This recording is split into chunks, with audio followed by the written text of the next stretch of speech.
Bismillahirrahmanirrahim. Assalamualaikum warahmatullahi wabarakatuh. Anak-anakku, generasi penerus bangsa, salam sehat. Kita bertemu lagi dengan Bapak pada pembelajaran PPKN kelas 12.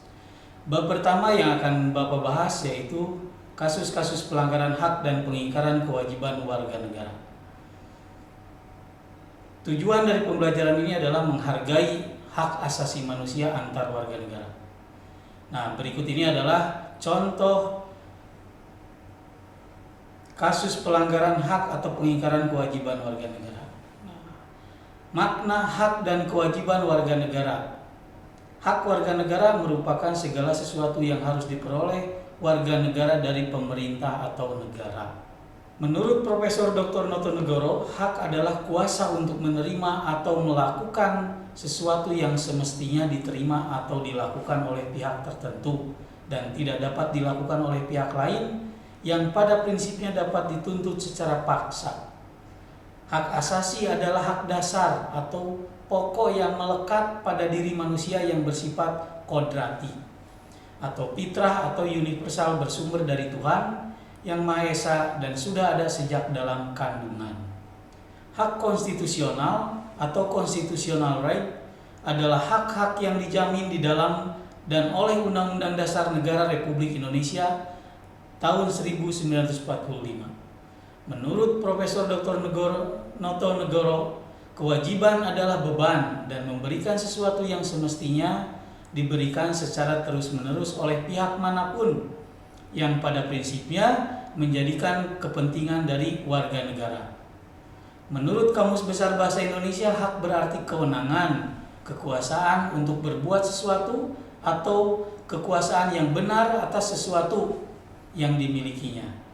Kewajiban berarti keharusan sesuatu yang harus dilaksanakan atau segala sesuatu yang dimiliki hak warga negara. Warga negara menurut Kamus Besar Bahasa Indonesia adalah penduduk dari sebuah negara yang berdasarkan keturunan, tempat kelahiran, dan mempunyai kewajiban hak penuh sebagai anggota atau warga negara itu. Hak dan kewajiban warga negara berarti kekuasaan yang benar atas sesuatu yang harus dilakukan oleh penduduk sebuah negara. Substansi hak dan kewajiban warga negara dalam Pancasila sebagai dasar negara, ideologi bangsa, falsafah serta pandangan hidup bangsa. Pancasila mengandung nilai-nilai dasar instrumental dan nilai praktis. Nilai yang terkandung dalam sila pertama adalah adanya pengakuan dan keyakinan bangsa terhadap Tuhan Yang Maha Esa. Nilai ketuhanan yang juga memiliki arti kebebasan untuk memeluk agama, menghormati kemerdekaan beragama, tidak memaksa atau berlaku diskriminatif antar umat beragama. Nilai yang terkandung dalam sila kedua adalah kesadaran sikap dan perilaku agar sesuatu dengan nilai-nilai moral dalam hidup bersama atas dasar tuntutan hati nurani dengan memperlakukan sesuatu hal sebagaimana mestinya. Nilai yang terkandung dalam sila ketiga juga berarti bahwa adanya hak menikmati berbagai hak asasi tanpa pembatasan dan belenggu, adanya hak manusia bergaul satu sama lainnya dalam semangat persaudaraan serta pada dasarnya tiap individu dilahirkan merdeka serta mempunyai martabat dan hak-hak yang sama dengan yang lainnya. Nilai yang terkandung dalam sila keempat yaitu sebagai warga negara, kita memiliki hak untuk mengeluarkan pendapat, berkumpul, ikut serta dalam pemerintahan, dan berkewajiban mengedepankan pengambilan keputusan secara musyawarah. Dalam sila kelima, kita berhak dilindungi dan mendapatkan jaminan sosial. Dengan demikian kita mendapatkan hak milik, mendapatkan pekerjaan, dan perlindungan kesehatan. Pancasila sebagai dasar negara menjiwai tiap peraturan perundang-undangan yang berlaku di Indonesia. Nilai praktis atau nilai praksis merupakan bentuk konkret dari nilai-nilai instrumental dalam kehidupan sehari-hari. Nilai praksis senantiasa berubah dan berkembang sesuai zaman dan perubahan dalam masyarakat. Adapun berbagai faktor yang menyebabkan terjadinya pelanggaran hak dan pengingkaran kewajiban sebagai warga negara yaitu 1. Sikap egois dan mementingkan diri sendiri, 2. Kesadaran berbangsa dan bernegara rendah, tidak toleran, penyalahgunaan kekuasaan. Nah, ini masih banyak terjadi di negara Indonesia. Hingga saat ini, perilaku yang dianggap pelanggaran terhadap hak warga negara baik yang dilakukan oleh negara maupun warga negara lainnya, misalnya korupsi dan pemberian upah buruh yang minim atau rendah.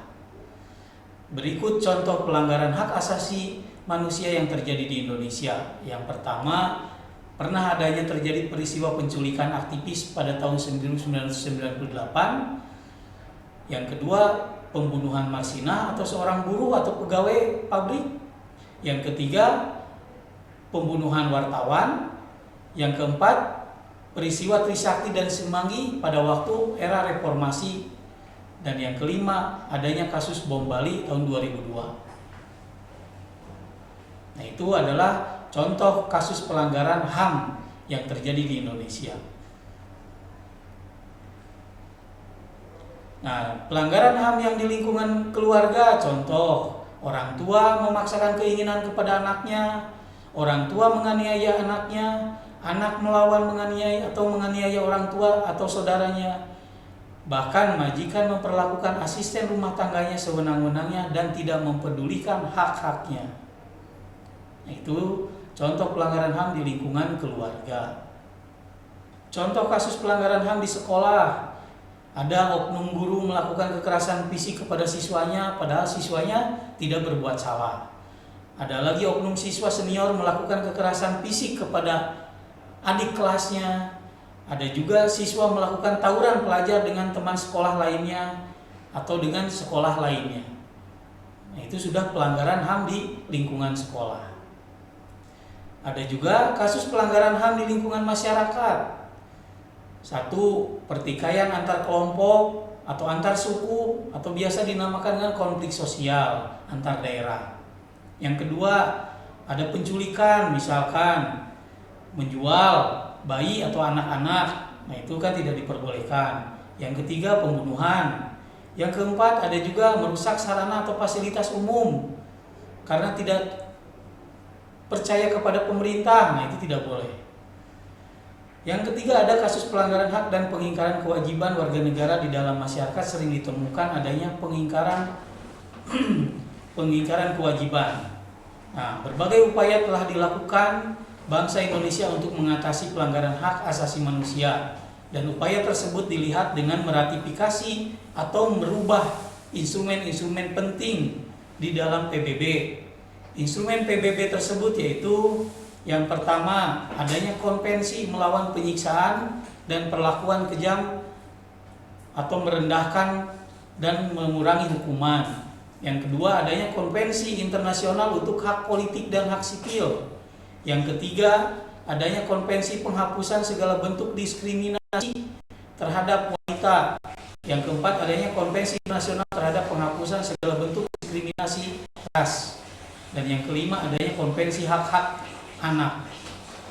Nah, dalam penanganan pelanggaran hak dan pengingkaran kewajiban warga negara, keikutsertaan Indonesia dalam Komisi Antar Pemerintahan Negara-negara ASEAN, maka Indonesia memiliki kewajiban menjunjung tinggi nilai-nilai hak asasi manusia di negaranya atau di wilayah NKRI. Caranya itu ada cara preventif, adalah upaya yang dilakukan untuk mencegah terjadinya pengingkaran kewajiban sebelum adanya proses hukum. Yang kedua, ada cara represif, adalah suatu tindakan aktif yang dilakukan pihak berwajib pada saat pengingkaran kewajiban terjadi agar pengingkaran itu tidak terulang kembali. Demikian materi bab pertama untuk kelas 12 berkaitan dengan hak dan kewajiban warga negara serta pelanggaran hak asasi manusia. Jangan lupa kalian lihat tugas dari materi yang sudah Bapak sampaikan, bisa dilihat di aplikasi Sekolahan ID atau di Google Classroom. Jangan lupa, salam sehat, terima kasih, wabillahi taufiq wal hidayah, wassalamualaikum warahmatullahi wabarakatuh.